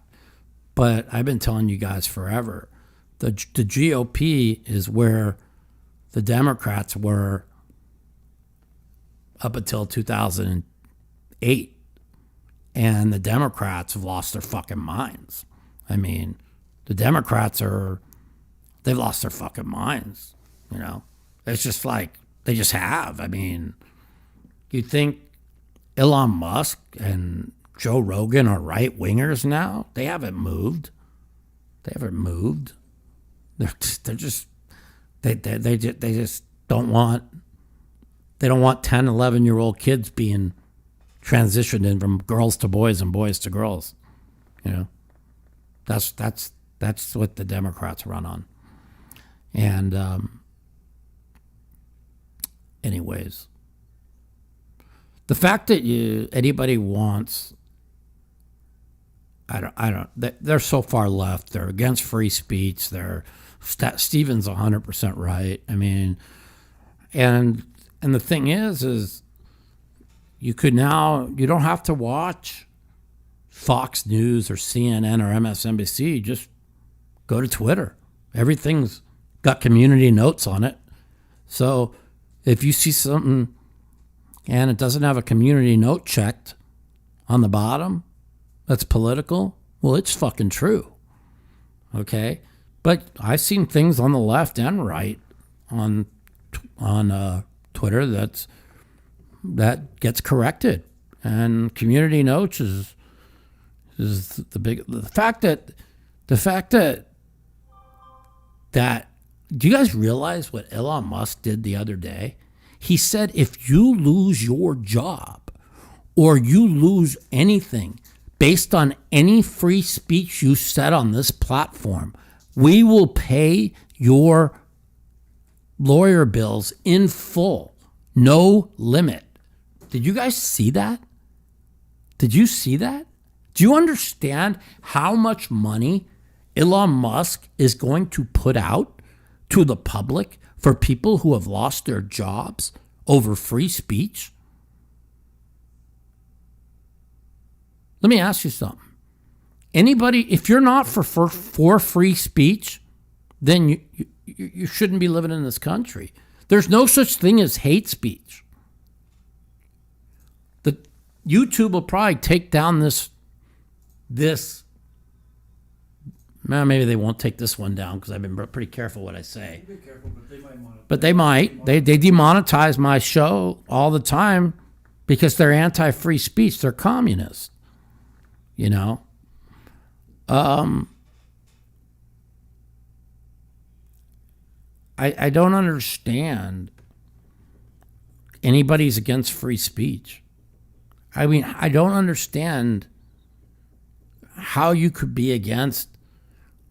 Like I said, look at the case in 1974 in Skokie, Illinois, when the Nazis marched in the street and the ACLU, it was protected under free speech.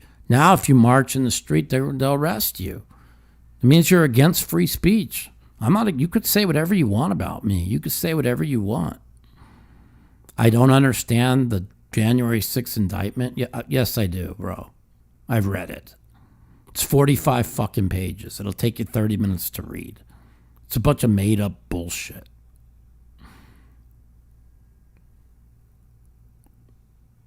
You guys got to understand how important free speech is. Okay, this is the bedrock of our country.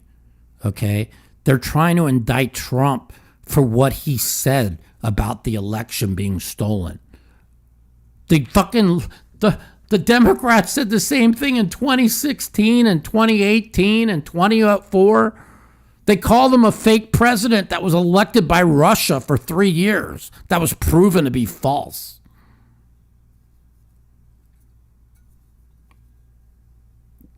It was proven to be false. That's all they called him. They called him. They had a fake Russian dossier, the PP tape, that was all fake. that was made up by Hillary Clinton that paid for it to ruin his presidency, to get a fake. They got a fake special counsel for 3 years when they already knew that he was fucking innocent. They did the same. They denied they called him, when Joe Biden was running, he called him an illegitimate president. That's all they did. Musk ruined Twitter. Oh, he made it free speech. John, he ruined Twitter because now you could say whatever you want. You can say whatever you want on Twitter now, instead of one side of the fucking of the conversation being censored. You want it censored. You don't want you want the side you don't like to be censored. Okay. Good luck, guys. Anyways, you guys don't even understand. You guys don't know nothing. You'll see. Musk did save America. I believe it. I said it 6 months ago. I said it 8 months ago, that Elon Musk buying Twitter will go down in history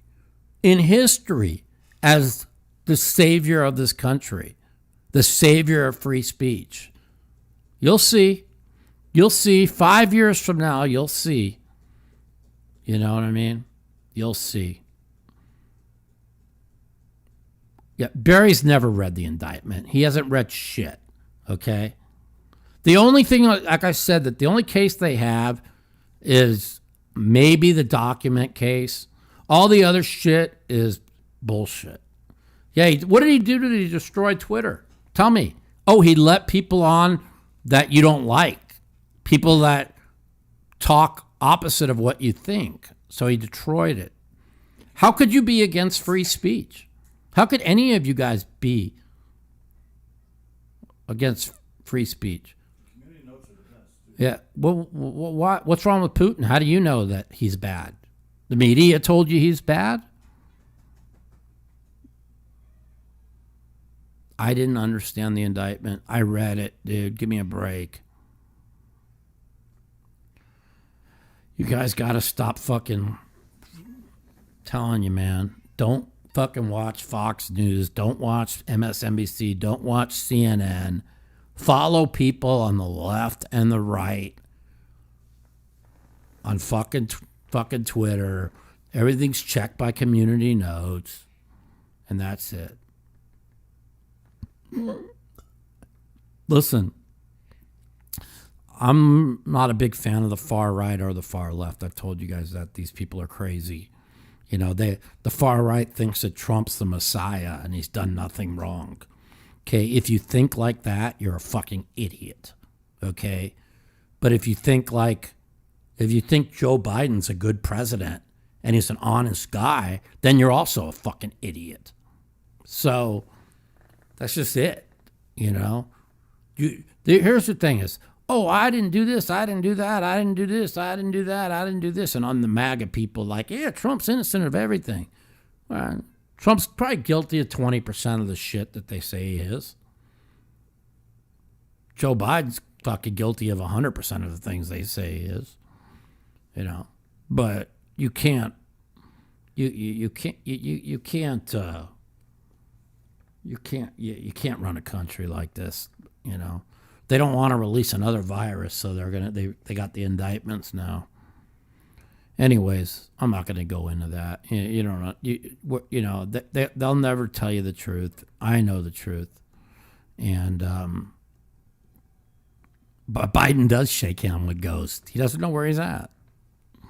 You know, Joe Biden is not running for president. Anybody wants to bet with me?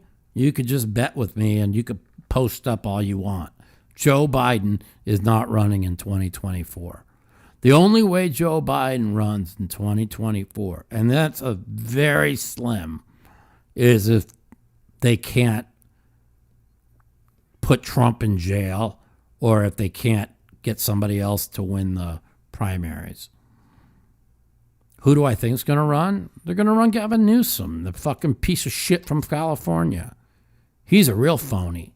He's a good-looking guy with a good politician, but he's as phony as they come. They're 100% going to run Gavin Newsom. 1,000%. Just got to see what's going on, man. But politics is all fake, man. It's all fake. Both sides. It's a uniparty, dude. Once you guys understand it, dude, look what the country's being run by. You got that fucking jerk off fucking McConnell. What's he, 82? Had a stroke 2 weeks ago, middle of his fucking sentence.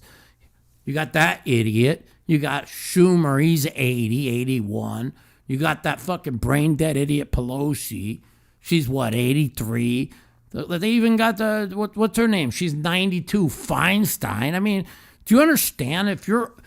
Think about if you're over 80 years old and you're the country, and then you have George Soros, 92, fucking Biden, 80. The country's all being run by fucking people who have no idea what's going on in the world. Think about it. It's disgusting. Vivek's a really nice guy, man. I really like him. I think he's, he'll be on, you can ask him what you want. Yeah.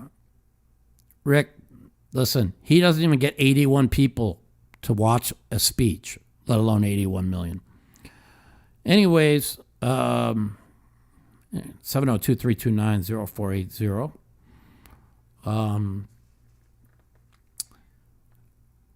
Lenny, I agree with you, but I don't agree with you. Because, the people that say Trump knows corruption and will fix it, okay?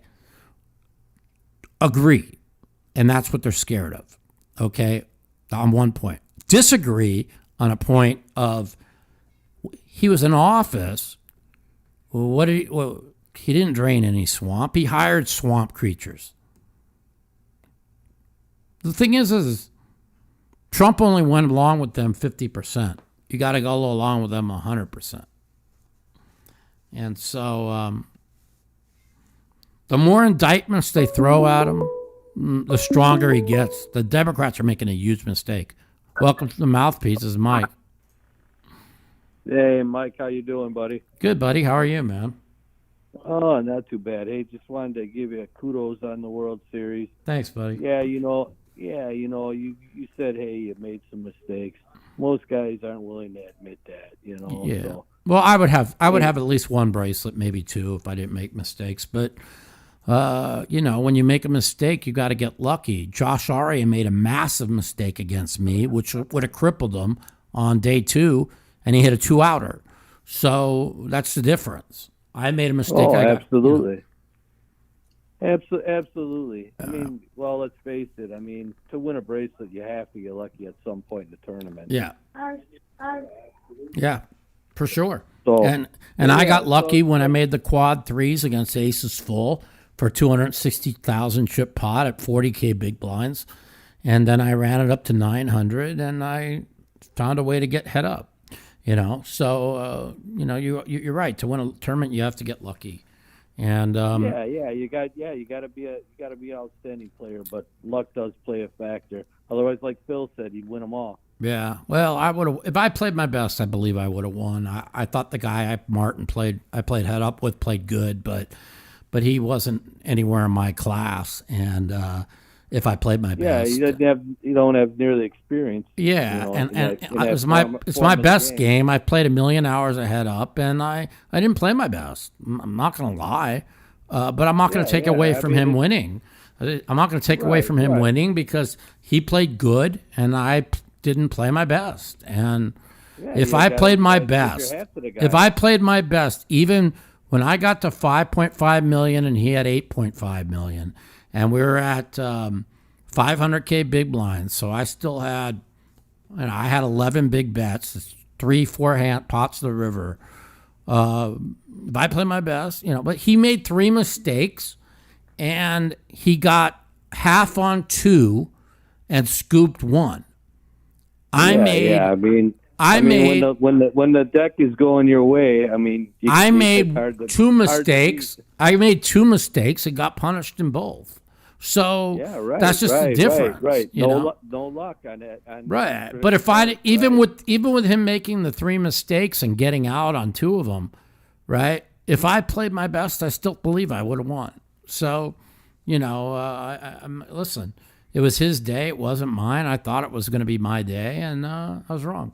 So, Yeah, I thought it was going to be your day as well. so Yeah, the beautiful thing. There's always next year, right? listen. Do you, the other question I had for you, real quick, Mike, and I've spoke with you before. It's Gary from Wisconsin. Mhm. Do you have any plans? I know you said you don't travel, and I realize you have all the medical issues. Do you plan on playing anything around town? Yes, I plan on coming up to Chicago, Wisconsin area, hopefully by the end of August, 1st of September. So I was talking with the guys, and I plan on coming out there. I'll be out there by no later than probably the first week of September. But I've got to get this left leg. I've got to get some physical therapy done in the next couple of weeks, and hope it helps, because the pain is ridiculous. I can't walk. It's really bad. Yeah. Like, it's really that bad. makes it hard to do anything, right? Yeah. Yeah. Well, you got to get yourself right, man. Get yourself right, and you can get back out there, man. Yeah. All right, man. All right. I appreciate Mike, the call. Well, take care. Thanks man. a lot. Bye-bye. Later. So, Stephen is right about Jack Smith. If Trump does get convicted, it'll be overturned 9-0 in the Supreme Court. Vivek knows what he's doing. He knows he cannot hit Trump personally. He's rising in the polls. He can't lose the MAGA wing of the party where DeSantis has already done that. And Arthur, well, I talked to Brian Rast about it. They're trying to do some things to get it back to at least 2 people a year. And it just doesn't. Here's the thing is, I wanted to win that tournament so bad because I felt like if I won, they'd have to put me in the Hall of Fame. And but I didn't know it was already made up. Like Brian got his bracelet. Brian got his bracelet the day that he was put in the Hall of Fame. So it was already, if not, he would have got his bracelet after he won it. So it was already made up that he was going to be in the Hall of Fame. So I didn't know that. I put all this pressure on myself to win because I felt like I had to win or they were not. So anyways, that was what kind of happened there. Yeah, well, it won't get that far, Kevin. I agree with you. It's all right now. They're trying to hurt him politically, and they're making him stronger. And I knew they were going to make him stronger. All they should have done is let it go, and I don't think he would have got the nomination. It's just it. And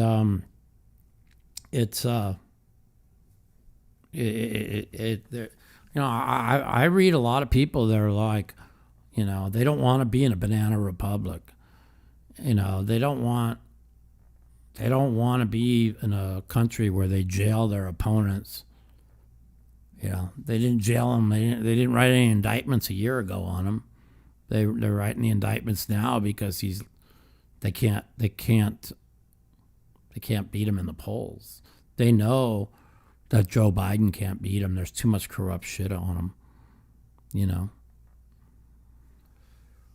Daniel, that's a good question. Daniel has never really supported me, and all I've ever done is beat him. So I don't know. I don't know.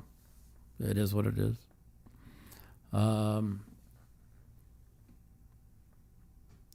I just they gave him $2 billion to invest. Why is he not in jail, Barry? Come on, man. You got to see what's going on. It's. I know there's a lot of MAGA people in here that are big on Trump. I'm not. But there's no way they could run by it. The corruption is so out in the open now, and it's way, way worse than I thought it was. Like, I mean, everything on that laptop was proven to be fucking true. I mean, it's some fucking really bad things. So Biden's not going to be running. They're probably going to run. Look, I don't know. I think it's going to be Gavin Newsom. I don't know how it's not going to be, you know. Yeah, he's brainwashed, Stephen. There's no hope for him. You know, he's a nice guy, though. You know, just because some people are brainwashed, you know, they don't. Yeah, that's me. I'm big on Trump policy and not Trump as a person. You know, and like I talked to Vivek, and like Vivek said, you know, he's MAGA and the policies. Trump doesn't own the rights to those policies. And if you could easily get MAGA on board, you know, with a younger vessel that's not corrupt, like Vivek. I like Vivek a lot. Like I told you, I'm donated to his campaign. I'm going to have him on the podcast here probably in about 3 weeks. He's a really nice guy, and I just don't think the GOP, they have to win in 2024, and they know that too. That's why all the indictments are coming, because they don't believe Trump can win. Now, he'll beat Biden because Biden's just corrupt, but they don't want to. I don't know, man. They just don't want him. They can't take a chance. They hate him so much, you know. Look, I have no details or proof about the laptop. Like, did you listen to Archer's testimony? Did you listen to Bobulinski show go look at Bobulinski and Tucker's interview where he shows everything on the laptop that shows everything. Like, what are you talking about? Be out by now. It's all over the news. It's everywhere except on your fucking fake news channel. Jesus Christ, you're so stupid. God, at least fucking be open and look at both sides and see what's going on, dude. Don't be a fucking sheep. Anyways, we've had a 2-hour podcast. Pretty good. Talked a lot about poker. A little bit of politics. I don't like to get into it with politics because, it just ruins people. But anyways, Barry does smoke some good shit. If I'm gonna get back on it at all, I might have to smoke some of his shit. Welcome to the Mouthpieces, Mike. Hi, Mike. I just want to say I'm a big fan of yours. Hey, thank you. What do you think of Biden? Hello? Hi, can you hear me? Yeah. Yeah, I'm not a fan. Hello? Hi, sorry, I didn't hear that. No, I'm not a big fan of Joe Biden. But he's What do you think Biden can improve on? What can he improve on? There's no hope for him. He fucking needs a new brain. He's brain dead. He's fucking got dementia. I don't know. This sounds like somebody I know. I think he's a pretty good president. Yeah, this is somebody I know. Just trying to pretend it's somebody else. It's pretty obvious. So, who is this? You don't know me. No, I could tell. No. I know voices that I live in Maryland, so you don't know me. Oh, okay. What's your name? My name's Kayla. Oh, okay. Okay, Kayla. Well, nice to meet you. It's very nice to meet you. Yeah. What does she think of Biden? What do you think of Biden? I think he's doing a pretty good job. I think he's better than Trump. What's he doing a good job at?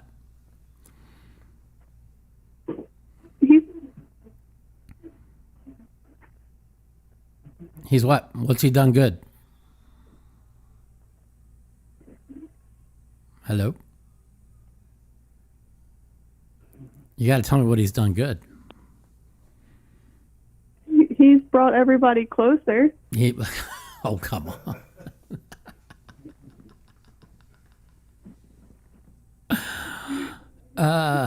My girlfriend's daughter's name's Kayla. It's pretty interesting. That is interesting. I didn't know that. Yeah. Very interesting. What's he done? He's brought everybody closer. Like where? Who's closer? I mean, he's helping the LGBTQ, bringing everybody closer. You can't even say it with a straight face. You can't even say it without laughing. Oh my God. Anyways, but you even made me laugh. Anyways, yeah. How's your poker going? Poker's going good. Poker's going good. I appreciate the call. I hope you have a great night. It was very too. nice talking to you. Thank you. Bye. Bye. Bye.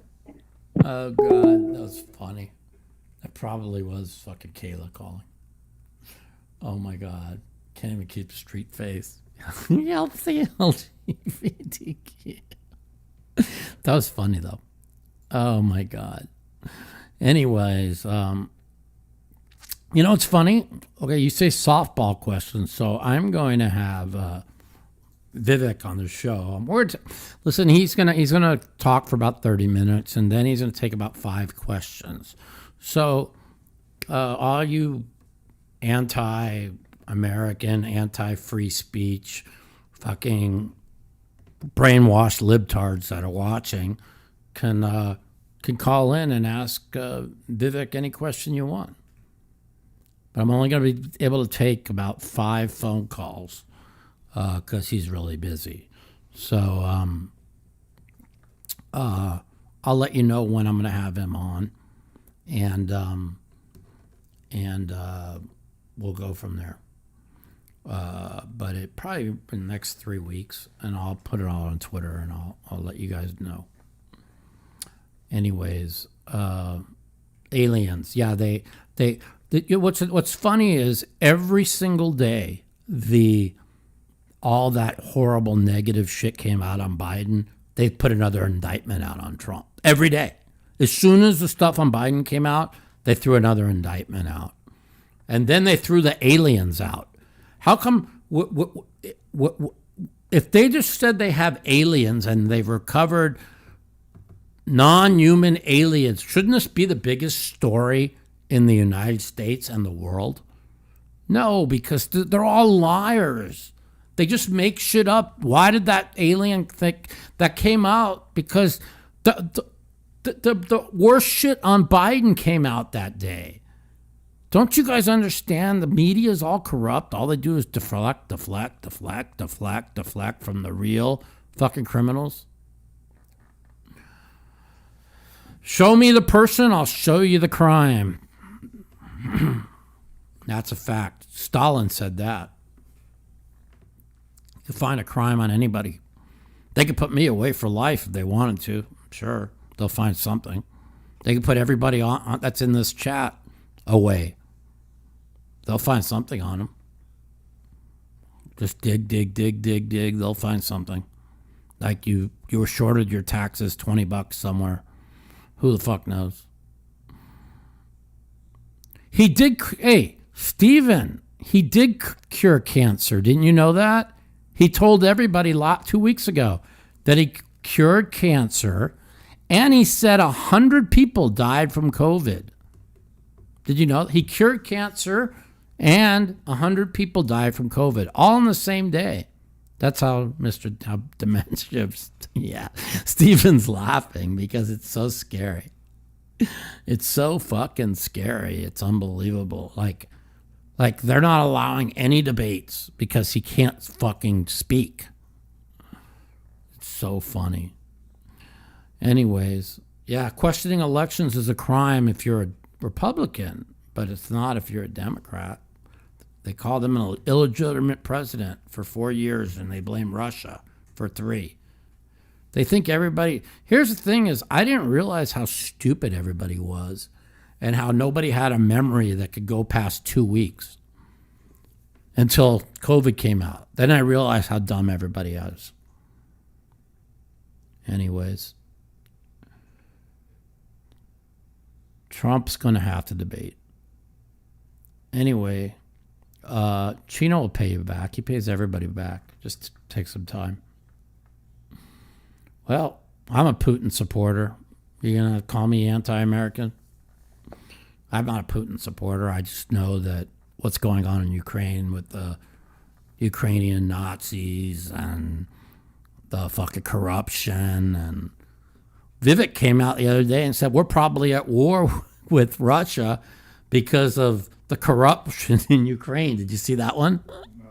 Yeah, Vivek said, because I kept saying, like, what's going on with the proxy war in Russia, or with Russia and Ukraine? And the other day he said, he's so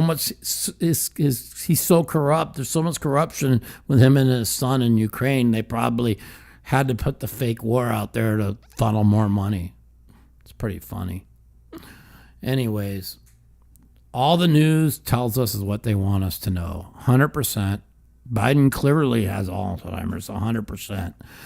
Trump is clearly a fucking idiot, even though I'm a big fan of the policies. And if you don't think he's an idiot, you're an idiot. And if you're on the right and you really believe electing Trump and he's going to fix things, you're an idiot. Because he had his chance and he didn't do anything.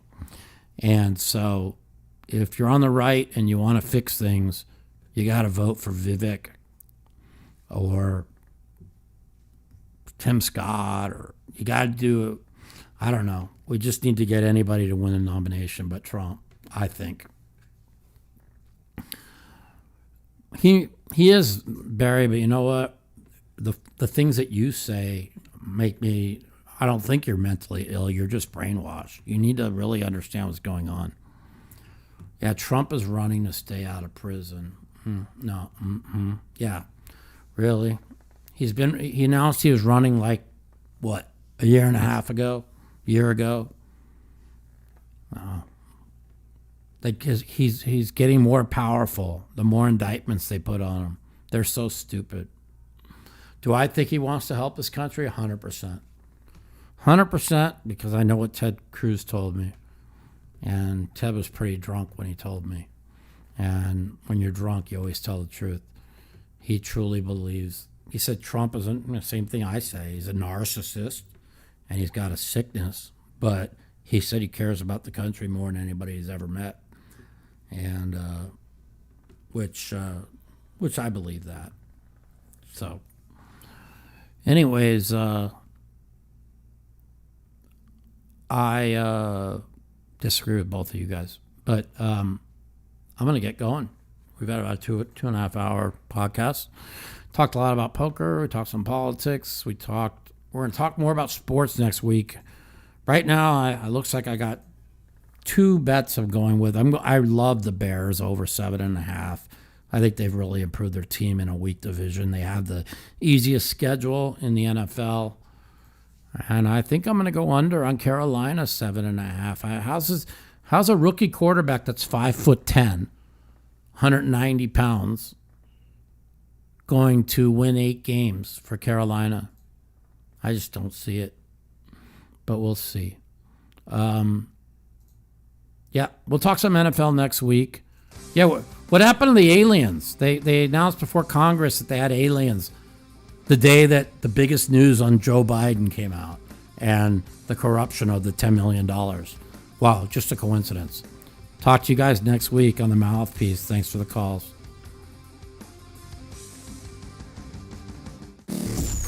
The Mouthpiece.